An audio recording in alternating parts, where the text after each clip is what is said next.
So I woke up this morning, looked at my phone on the news, saw that there's tsunami warnings all over the place. I did hear about this. Yeah. Yeah. Because one of the top 10 earthquakes that we've ever recorded since we started recording earthquakes properly happened. So. How did I not? How did I not? Well, because it's the eastern peninsula of Russia. So, like, Ring of Fire, obviously it's going to be earthquakes like crazy. But it was an 8.8, which, if you know anything about the Richter scale, it's exponential. Yeah. So, it's, like, huge. Yeah. Like a 6 is not, like, 2 bigger than an 8. Yeah, no. And the scary part is it happened underwater. Yeah. So you're like, oh, it's tsunamis like crazy. So they started going crazy with the tsunami warnings and whatnot. But realistically, I think Hawaii got like 2-foot waves or something. So like really not that bad. I think it was bad on the peninsula where the actual earthquake happened. But they kind of like called wolf a little bit. And so people are... Yeah, I mean, better safe than sorry kind of thing. But like, yeah. This transitions into technology allows us to be very good at trying to predict things. But we're trying to predict the future. Yeah, we were just talking about how we can't predict humidity. We were just off air. Yeah. But we get into things like tornadoes and stuff, and you see people like, oh, you promised me a tornado kind of thing. Like, I went into my basement for nothing. How do you? And you're like, you didn't go into your basement for nothing. Yeah. You are thankful that it didn't happen. That didn't happen. Can we just take 5 seconds here and just go, you don't have to be like, oh, you weathermen don't know anything. Mm-hmm. You didn't know? You said it was going to be a tsunami. I got 2-foot waves. I got 2-foot waves. Well, guess what? Some people that got much bigger. 8. And yes, exactly. And that's the other thing is they're speaking about a viewing area. Yeah. And they're like, here you go. And sometimes storms can just be like, nah, fam, we good. And then they break apart. Yeah. How do you know? How do you know what's going to happen? The winds and the weather just is changing constantly. But it does frustrate you because we have all of these technologies that allow us to be predictive, and we try to get the news out safely. In fact, I was reading that there are some counties that are choosing to get rid of their sirens. In favor for phones. Because the maintenance are so expensive, and, quote, everybody's got a phone. It blows my mind because I'm also like, yeah, but you're also depending on everybody in the world having a cell phone or... Like, I just feel like there should be... I still think it's okay to have an analog fallback. Yeah, I think that's especially for something like, hey, I'm outside working. I'm not paying attention to my phone. Why is the tornado siren going off? Yeah. I mean, I have one of those NOAA weather radios. Why not? Yeah. Yeah, but also, like, if the siren goes off, because things fail, the more for public safety. But I do get it. These things are... Because you have the siren, and it's got to have its communication. It's got a motor to spin it. There's one cell tower that I connect to in my town. If that cell tower gets hit by the tornado, then where's my warning? Like, are we clear? Is everything all right? Yeah. Yeah. I don't know. I read that and I thought that was kind of that was crazy. But again, we're spoiled at the amount of technology that we have that it feels like we call wolf. I know, like, I have, these are going to make tornadoes. And I'll be like, okay, well, I'm going to go back to watching YouTube. And then I hear the siren. I'm like, okay, so maybe I shouldn't have done that. Because when all you do is talk about something, okay, it's the same but not the same. It's like video game violence. We all used to care about video game violence, and now we don't. Yeah. Because it's like it happens so much. It's in every video. We just kind of gave up. It's accepted. Every storm is going to produce a tornado, it feels like. But it's frustrating because you give credence to crazy people because you're like, you told me there was a tsunami warning. I got 2 foot away. Well, we didn't know. Right here it says, there was a 4.5 wave recorded. In one place. That's bigger than a meter. Like, that's a pretty big deal. That could easily destroy somebody's house. 2 feet on the coast. 2 feet would swipe you away. Yeah. So if you were in the water taking a morning dive. Yep. Oh, and by the way, I'm just gonna say it right now. If you hear a little bit more background noise this week than normal, it's because we're running an air conditioner. Yeah, and normally when we record, we don't.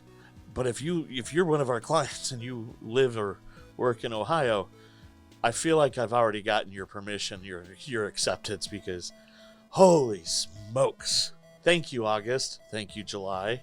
What are we even doing here? I just feel like I'm melting all the time. Well, that's our start. Oh, Let's see how we finish. What do you think? don't worry. We're going to get right into a new story about this. Boy, how Midwestern are we? Our cold open is all about the weather.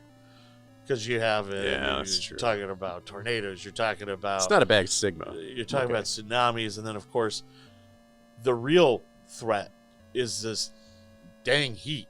Dang heat. That's very Midwestern, too. Gird down. I don't know. Maybe that's Texan. But you know what? If you know you're listening to a technology podcast and they're talking about the weather, you know that it's Midwestern. And you know you're probably listening to the Lighthouse podcast. So let's get this show started.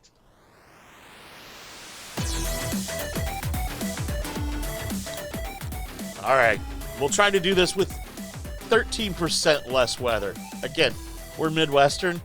We're never gonna not talk about the weather. I'm definitely talking about the weather next after this intro ends. Can't stop me. You can't stop me.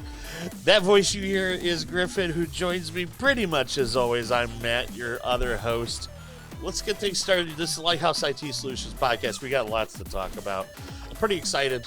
Yeah, a lot happened, actually. I mean, first off, we went to a nice little conference last week. Yeah, since our last podcast, we had one of our meetings for one of the industry groups we're part of, which is called the ASCII group. If you're paying attention on the interwebs, you saw this. We got honored with 5 years. Yeah, it's kind of wild. It doesn't feel like 5 years, but it was COVID in 2025. Well, and there's a very reason. So I had heard of ASCII before all of that, but I wasn't quite sure if I wanted to spend that kind of money. And as a small business owner, every dollar counts, right? At the point in time, like, what do? You're going to spend $1,000 on something, right?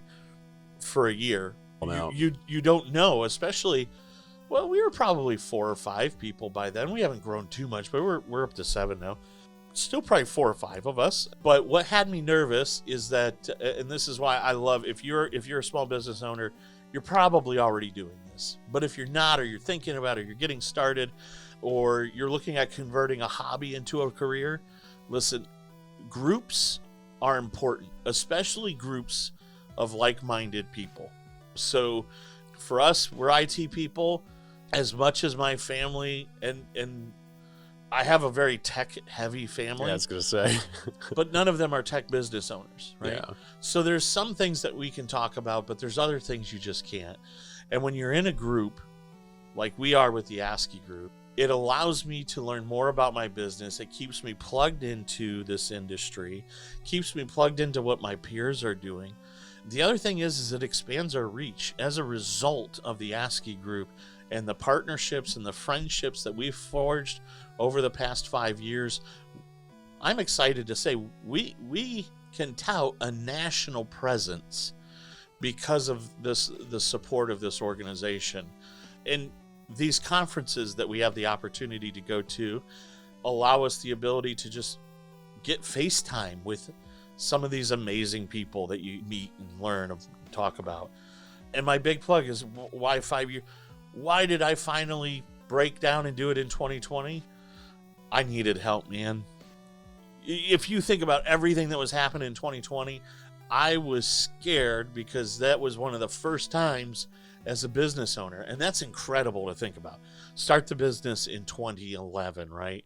I go almost 9 years of the world just being awesome. Well, in 2020, with everything going on and we're in the midst of trying to figure out how do we help our clients grow? Are we going to lose business? I mean, we are super lucky. A lot of our clients did pretty well or thrived or handled COVID better than most others. Which means we do good, yeah. And that means that we stay good. But I didn't know that. Yeah, uncertainty scares me.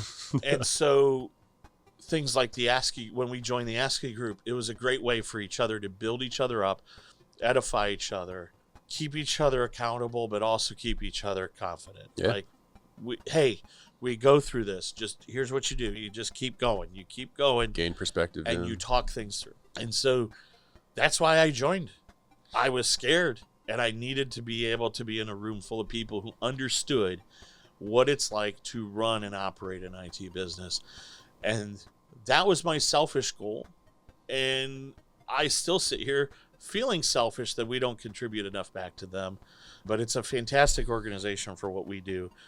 And I don't think our customers probably realize how much those relationships have impacted how Lighthouse does business. It's amazing. They help us go in and do negotiations. So as part of that group, a lot of our customer costs are lower than some of the others. Yeah. Because we go in and we negotiate certain vendor privileges as a group. Hey, not everybody has to take it, but you have instant exposure to thousands of businesses, and a lot of those vendors get insight. And as a result, we also get more access to the vendors, right? Yeah. It's a win-win, really.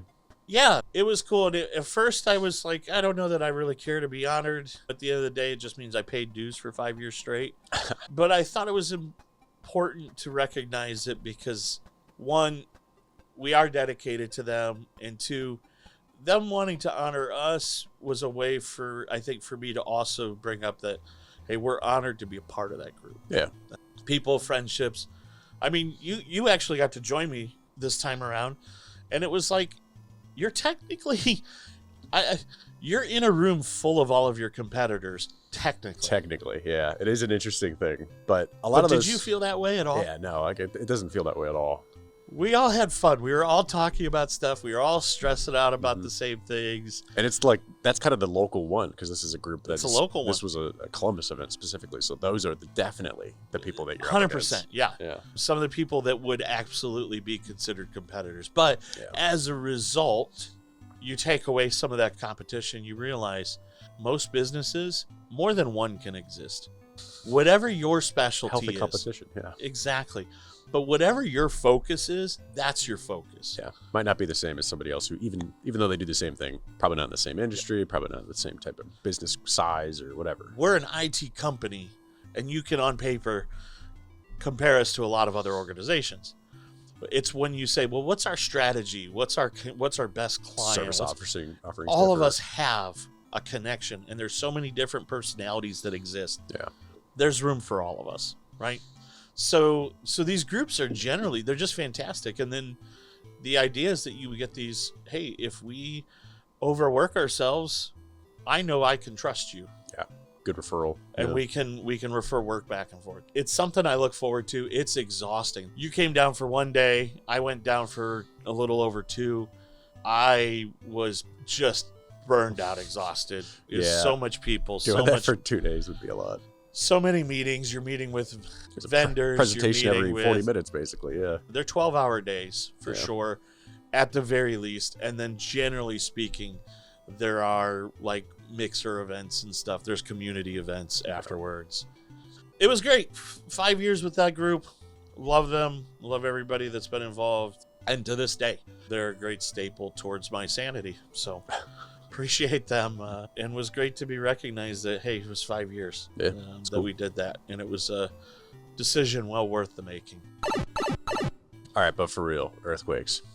All right, bring it back. We're bringing it back to earthquakes, all right? You're bringing it back. So this is very coincidental, but admittedly, I had this in my notes before the earthquake that we just experienced a little bit ago. Not we specifically, but in the world as a whole. So have you ever heard of AEA? This Android earthquake alert system. It's kind of fascinating. It's a crowd. I have an iPhone, so... Wow, that's fair, yeah.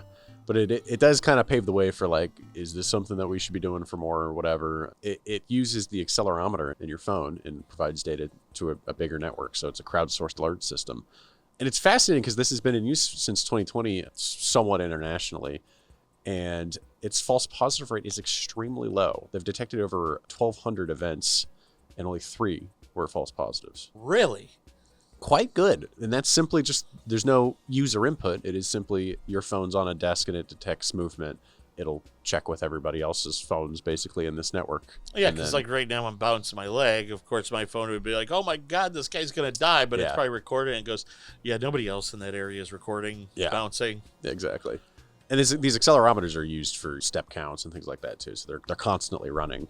Yeah, it helps emergency services be able to put out alerts and that kind of thing now. So I find that fascinating and very coincidental. But well, that would have been really useful for, say, Russia. Yeah, that was a very sparsely populated area, though. So maybe. I know that peninsula has like a massive Russian Navy base on it, though. So I don't know if that was affected or whatever. Oh no, their MIGs are gone. Yeah. All right. Linux. What do you know about Linux, Griff? I know very little, but probably more than most. You ever use it? Like, I mean... Yeah, I mean, technically. I mean, in so many ways, but and then technically... Have you intentionally used it? I know, like, okay, Android is technically a Linux kernel, but it's also Java. So let's not forget about that. I would say anything... Steam Deck yeah. is technically... Yeah. Steam Deck is... But those are all more like, we'll say, embedded devices. I mean, any Raspberry Pi I've used. Okay. So that's probably the closest, like, real version. No, that's Linux. That's hardcore. What about Linux desktops? Pretty much never installed Linux on the desktop. So, well, what is Zen Server? I don't know if that's truly because I Linux tried that, or if that's BSD. I tried that like 10 years ago. And there's probably somebody swearing me out, but part of me thinks that might be BSD. I don't know. Either way, let's talk about... For the most part, no. Yeah.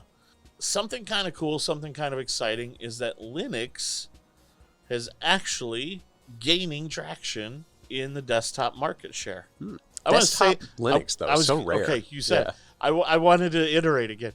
Linux is growing in desktop. Yeah. I mean, the waves of tinkerers has gotten bigger and bigger, especially with like custom PCs and all that stuff. So, well, there's even, they found out, but probably one of the most simple distributions that you can get. They found out the guy, his real life job is working for Microsoft, but it looks like exactly like Windows 11. Really, he's got a really slick interface, but you can get different distros of Linux that are tailored to what you need. So depending on what you like there's a distribution of Linux tailored more for video gaming, and because of how good emulation has become and how powerful computers are, it's not as ridiculous to run things like Wine. Wine is not an emulator. That's one of those recursive acronyms. I was just talking to somebody about that. Because GNU, GNU, GNU's not Unix. It uses its own acronym within its acronym. Oh, gosh. Okay. Yeah. Computer people are so fun. We love jokes so much. Oh, and for people who don't know really what we're talking about, if you've heard of Ubuntu or Debian or Mint or Red Hat, Android, Red Hat, I think you said CentOS, the Linux maker. There's a million of them though, but like if you've heard any of those, that's what we're talking about. Yeah. Open source, but there is, and that's why I kind of mentioned that there is there is things like BSD, which are not technically Linux.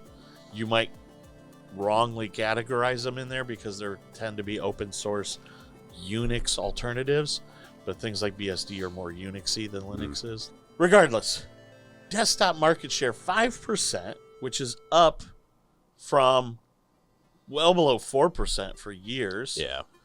Showing that people they're not caring as much about what the operating system of their computer is. I wonder if this also includes things like Chromebooks, because Chromebook is also built on a Linux distribution, a customized Google Linux distribution. For sure could, especially with the rollout of Chromebooks to education. It's just showing, hey, you don't need Windows, you don't need Mac.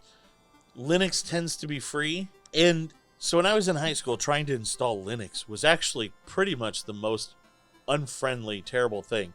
You'd have to go on a list and see if your hardware was compatible. Yeah. And then if it was, you had to see were there open source drivers or closed source, like proprietary. Drivers had proprietary drivers were very hard to install. Yeah. It just took so much work. So you really just had to find there's like 10 network cards you could run and 10 video cards. You'd almost want to build your computer for it versus finding a distro that worked. Now things are so standard and companies support Linux so much better. Yeah. You can just install Linux, and I bet you it works. Pretty much all hardware that you can pretty well get your hands on is going to work. It's going to work in Linux. Yeah. The experience is so much better. And they have driver install tools and things. Installs work a lot better. Yeah. It's not as scary as it used to be. I actually joked and said that we should consider installing and running Linux here as desktops.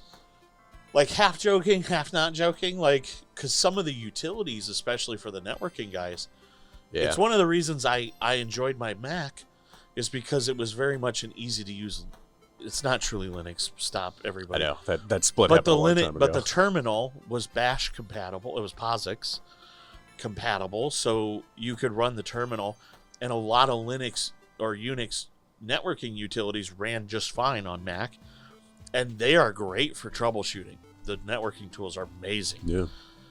Admittedly, Windows in this time, you can now run Windows subsystem for Linux, WSL, so you can run those same tools and stuff on Windows. But it does save you money, and nearly everything is cloud connected. I mean, realistically, in your day-to-day life, you're probably more application-based than anybody else in this company. Yeah. How many programs are you running in the course of a day? Programs? Yeah. Why don't we say a week? A handful, like 10 maybe overall. I mean, Yeah. So I would say half of those are Adobe too. Well, I was gonna say, if you group Adobe into one, then that's actually, it's funny Yeah. you say that. I was like, okay, now take those 10 yeah, how many of and those subtract out the Adobe programs. Yeah. What do you have left? Not a lot, man. I'm And I barely was- opening like any of the Microsoft Office programs nowadays. So. And this is a shift I'm seeing as well. I mean, Teams and Outlook, obviously. But, But you don't have to. yeah, those are both browser. I mean, I definitely don't prefer them. I mean, Teams is pretty much browser, even in the app. Yeah, because it's but Outlook Electron. is very different. So Yeah. The new Outlook I can't stand, but the webmail's fine. But I see probably a third of our staff use webmail. They don't use the app. So and if you want to use Word, Excel, PowerPoint, any of those, they have web-based versions. But realistically, I'm actually not in Office that often. I'm managing things. I bet you I use on average 4 programs a week that require a native application. yeah, that require one. Yeah, Everything else is web. So we're getting to the spot where yeah. it doesn't matter if you're running Linux or you're running Windows, and the browsers these days can use graphics acceleration. Yeah. It's sweet. So yeah, like you said, there's a very good use case of just saying, well, do we just swap to Linux, basically remove the licensing aspect from our OS? Maybe. It's good to point out though that this is 5% desktop, and like we said at the start, but that I think this was a stat of 2023, so it's probably even changed quite then. But global server operating system market share for Linux is 63%. So way higher. I'm just going to say a lot of that is because of terminologies. If you've ever heard of the term Kubernetes, scalability, Linux is going to crush Windows every time. It's always sort of lived in that small footprint world, and platforms like Kubernetes, the idea is, let's just say you have, let's call it a node on Kubernetes, and you know that you are serving a program up, right? And you need, for every 5 customers, you need a Kubernetes node, right? Not actually using right terms, so just forgive me, but we're kind of speaking generically. Go through and then say, okay, well now all of a sudden, what if, and this is what we call microservices, what if your need grows? And all of a sudden you need 5 people. Well, right now there's only 5 people on. We only need 1 node. But then 40 people try to log on. Well, instead of creating and using resources to handle your max, what if you grow and shrink your needs in near real time? Yeah. So you have a reservation capacity. That's what Kubernetes does. It basically runs these microservices that can interact with your users, especially as web. So you always have a little bit of capacity, but as it starts growing, it starts creating these new nodes on the fly and spins them up and runs them, running the app. So they have this common code, and Linux is just great for that type of stuff. It's like dynamic resource management kind of thing. Yeah. Oh, we need, quote, a server. Well, it doesn't matter where that runs physically because of how we do virtualization. We just need them all to work together and cluster, and Kubernetes does all of that. It's fantastic technology that you very likely have heard, never quite understood it, but ultimately, when you're hosting a program, it allows you to scale up, and then when business is slow during the day, you scale down, you save money. Mm-hmm. Yeah, especially with cloud computing. Yeah. Cloud computing charges by the hour typically. Yeah. So run as lean as you can. So definitely makes sense why the market share, like they're leading by quite the majority on that. And you mentioned, I think, 2 of the big ones. You definitely mentioned Ubuntu. Ubuntu's been around forever. It's based on Debian. And they've done a really good job of making Debian very user-friendly, we'll say. Even on the server side, they kind of make things simple. They include a lot of the feature sets and stuff that you need to get out of the box running. It's really pretty nice. And Canonical, which is kind of the company behind that distribution, sells a lot of management software to make it really easy to centrally manage. Fedora is another one that's a very interesting one. I've tried it a few times. I'm a Debian guy for sure. So if somebody's asking me to spin up a Linux, I'm usually going Debian. And I don't mean Ubuntu. I usually mean Debian. For some reason, I like Debian's flow. But Fedora has a lot of out-of-the-box web management features that you can install. So maybe you're not super keen on knowing how to use Linux. They have a system called Cockpit, which you can install on other platforms. But they effectively have it customized and well integrated with their own that you can just install it as part of the installer. And that gives you a web management interface into managing this Linux box, including things like Docker images and pods and virtualization images like that. Very turnkey. So if you're not super confident, Fedora could be a great intro to that. I looked at that because we were doing some wide area networking things, and I thought it'd be easier for our team to manage those boxes who don't have as much, for like your tier 1 side, who don't have as much Linux experience. You could give them a web browser. But I really don't like Fedora, it turns out. It was really, there were a couple of things I didn't like about it, and I just said, screw it, I'll do it myself. What about Winix? Oh, I don't know that one. It's the WINNI. They used to be called Ubuntu. Oh, but it's supposed to look like Windows 11 now, and it actually has integration with Copilot. Oh, actually, that's kind of fascinating. Yeah. The one with the Microsoft guy, I think, is called Anduin. That sounds familiar. Yeah, ANDUINOS. Maybe that's just because that sounds like a Star Wars planet. I don't know. It totally does. Yeah. Yeah, that looks like Windows 11. That very much looks like Windows 11. So if you're looking for something simple, it's more of a customization of Ubuntu. So it's still Debian, but Ubuntu's sort of got some nice little flavors. Mm-hmm. Ubuntu's easier managed. So if you're in that world and you're new to Linux, I would encourage you, check it out, test it out. I would still keenly move you towards Ubuntu and an Ubuntu-based distribution just because you're going to get an easier feel. They've done a good job on the management side. It's going to feel more cohesive. So I want to talk about Gmail real quick. They've got a new email feature that affects email marketers and such, but also affects users quite a bit. Probably for the better. We'll see.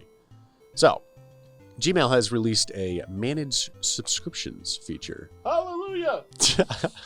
The article starts out talking about how people struggle with 120 emails a day on average or something, and I'm going to look at you and say you probably get more than that. So you get some inbox fatigue, I'm sure.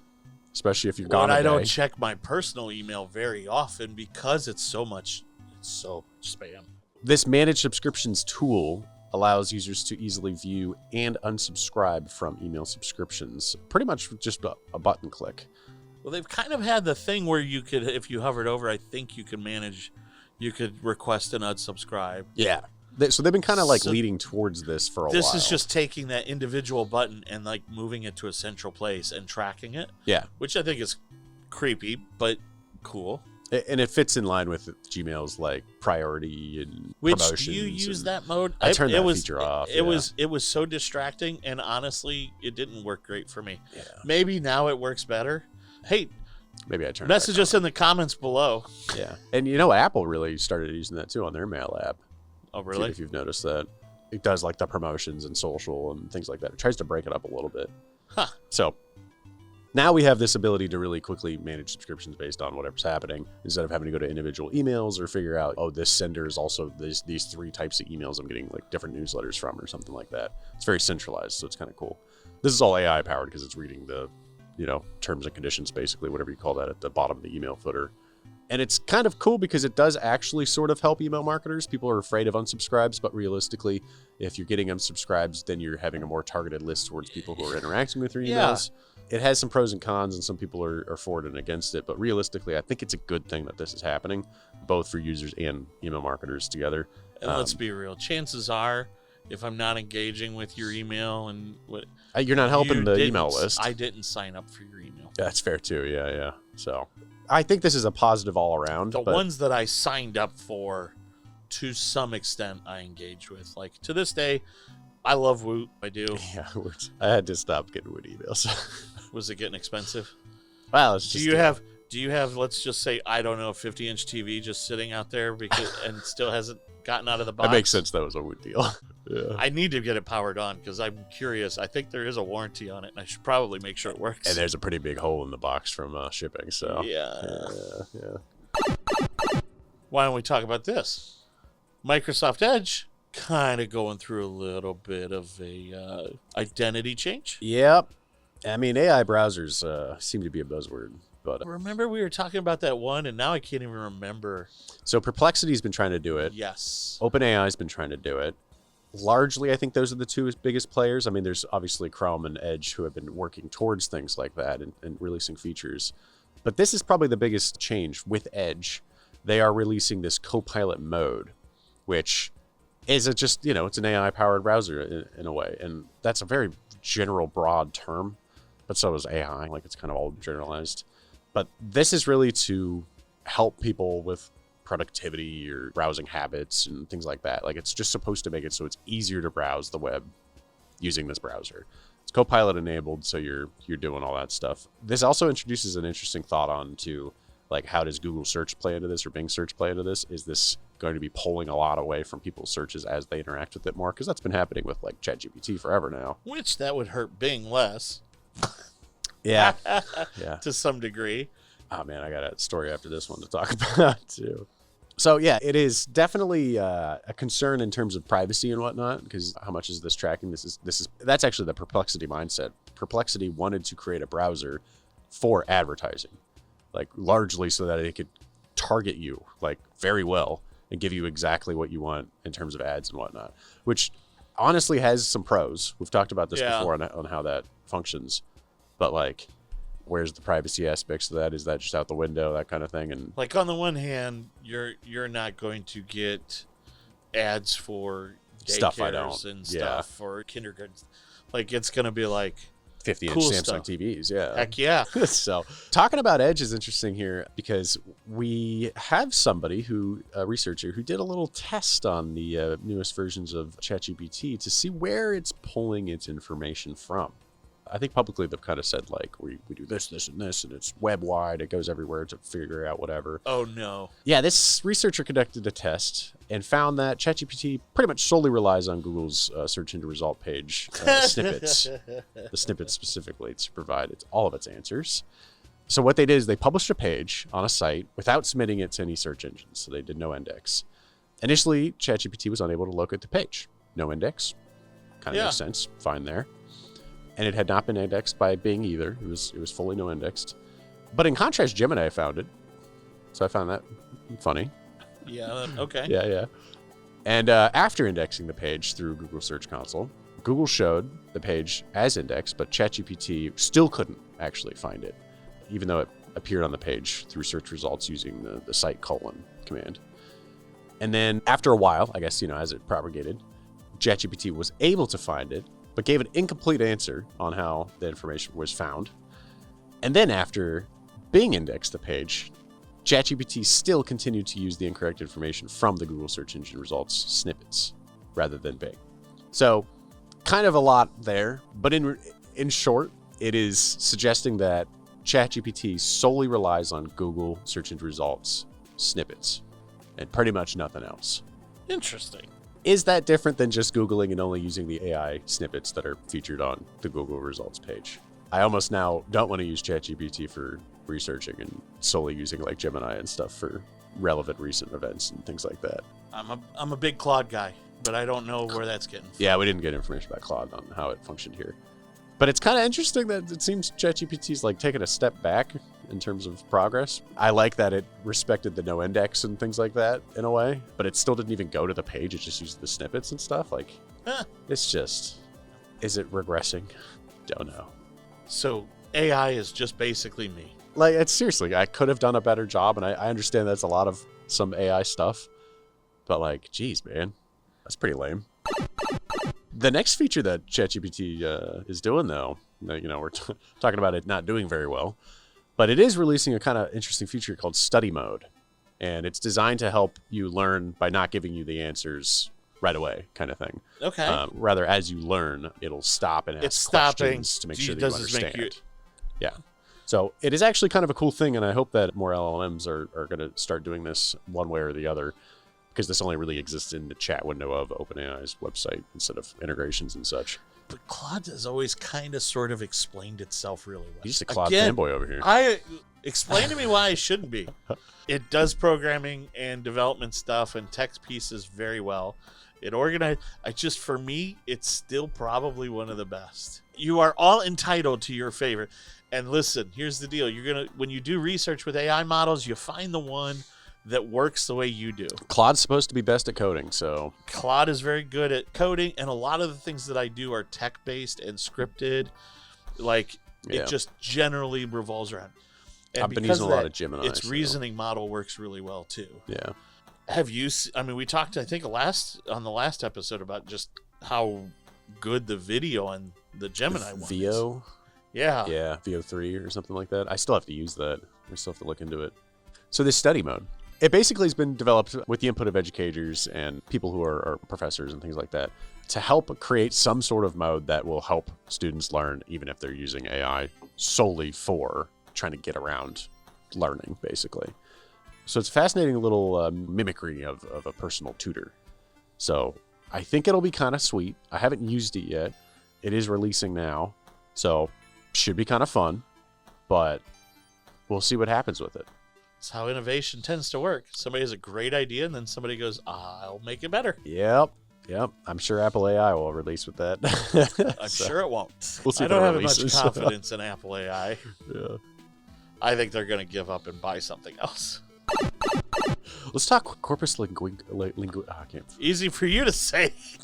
Corpus linguistics. Yeah, tell me more about corpus. Damn it! I deserve that. So to just continue our AI podcast. This is true. By the way, can I just share? I needed a little bit of help this week in preparing my notes because I've been real busy. So I take a lot of my news stories and resources, put them in a folder, and I asked AI to help me organize my thoughts. Yeah. And I swear it was so great. Copilot was so self-serving. It was like, it just wanted me to talk an hour about it. And I was like, there's like one story that is that is not self-serving. It's just, so I use Copilot for things where I need to interact with my own data. Yeah, which is fantastic. It does really good at that. But and we learned about that Pages thing, not to get off track. Yep. And I've been playing with that, and that's sweet. Really? Yeah. Yeah, that's cool. All right, corpus linguistics, sorry. Yeah. So that's a fancy term for saying, well, okay, so a recent study came out where basically we're starting to find that we might, as a human species here, specifically English, this was the study done, so we don't know technically about other languages, but terms have been changing based on some things that have been happening since 2021. We are using more terminology because we've been reading it more from LLMs. And that's kind of a complex way to say that people are just saying stuff that LLMs have been saying. So terms like delve and meticulous have become more used than before. And this is largely, I think, from like Google Trends and things like that, with people find it like search terms and things, as well as AI scraping and finding podcasts and whatever, things like that. But it doesn't seem to be stuff that was AI written. It seems to be what humans have just been said or have been writing themselves. We've just been taking on terms that LLMs have been saying. So AI is influencing our communication style. I know that there are certain phrases that from working with people that I have picked up. So based on the language and things that you've learned, you're going to pick up those sort of nuances. Yeah. So if AI is a coworker, if you're delving into the English language, you're going to be more meticulous about it. You can see that the words are going to be more meticulously chosen. Yeah, of course. And so we can find, just through general reasoning, is this a completely inside joke? Is anybody else other than Griff laughing at this? It's probably not. I'll give up on it. But it does make sense. So the term that people are coining is GPT words. So like people will call you out and say delve, and you're like, oh, you're using a GPT word? But I wish there was an easier. I want it to be like, it's a gipt. A gift. But I don't like it. Yeah, no. We'll see what happens to the future generations and their vocab. Will grammar become worse? Will grammar become better? Probably worse. Hopefully a little bit better. Or, more likely, we'll drag AI down to our level. It'll be like, nah, fam, let me show you how it goes. Gosh, yeah. So DNS is the thing, right? It's bane of most people's existence. Well, no, DNS is like the greatest thing ever. It's just that when it doesn't work, it breaks so much. Yeah, but it is always DNS. So. It is always DNS. And now one more thing to blame DNS for is the potential for malware injection. This is kind of fascinating to me because what's actually we're finding is that hackers are using DNS records to hide malware. Effectively, what they're doing is they're writing a program that goes out and fetches a TXT record from the web and getting the data from that in order to provide itself with code. So what they'll do is they'll convert their binary files into chunks of hexadecimal, store them in these TXT records. And for those that are kind of like, wait, what's DNS? DNS is this dictionary about like when you type in www.google.com, that translates it into something it knows where to go to that server. Oh, hey, I'm going to send this email. There's a record called a mail exchanger. And then there's also details about a domain. Largely, it's linked to your google.com, lighthousesol.com, whatever your domain that you own is. There's information that you publish about your organization through that domain. We fetch that through DNS. One of the record types is TXT, which just means text. It's just raw text. Yeah. And so what hackers are doing is they're storing in DNS records thus chunks of malicious code, which makes it really interesting because what's happening is we don't typically think of scanning for viruses on DNS requests because generally they're returning data that is used to go do something else. As a result, this not only makes it more difficult, but there's a big push because DNS operates on a protocol called UDP by default. There is a push to move DNS to operate more off of TCP and actually over HTTPS, which is creating it so that effectively the DNS requests are becoming encrypted. Yeah, these are all security layers. Yeah, they're all security layers, but they also make it even harder to monitor because the security layers are effectively protecting the delivery of the TXT's contents. And what it's doing is it's using this to effectively build a dynamic virus. You publish the code into a DNS record, broken program goes out, says, okay, I need this text record, fetches the details from a list of domains that it can try to attack. Because you can shut down the domains. That's still a response. But here you go. Make the request. Bob's your uncle. That's such a weird way to do it, but I guess you're evading detection by using the hexadecimal chunks in a TXT record in a less monitored place. Exactly. It's pretty smart. Yeah. Pretty smart. So, like, we try to do some monitoring on DNS, but it's really hard. We call DOH, the DNS over HTTP, makes it very difficult because we're starting to encrypt these requests. Yeah. DNS largely not an encrypted protocol, widely open. I mentioned it's UDP, which is, for any of our nerds out there, just a very open protocol. Yeah. And we largely don't worry about it. But man, you give these bad guys, when you make it hard for them, they just keep pushing and they'll find ingenious things like these. So yeah, it's the next big thing. Next big threat, DNS malware. Oh, that sounds always so DNS. Bad. Gosh. Yeah, the always DNS catchphrase is really getting more relevant. It's getting its money. It's more accurate than Moore's Law. Is Moore's Law even still exist? They said that doesn't exist anymore because because we're at the point where physically you can't get smaller on the die. I think we did a podcast on the death of it. Yeah, we did because we talked about quantum computing. Yeah. Man, this is a nerdy show. Yeah. It's a good place to wrap up. That does it for this episode of the Lighthouse IT Solutions Podcast. We'll wrap it up with this.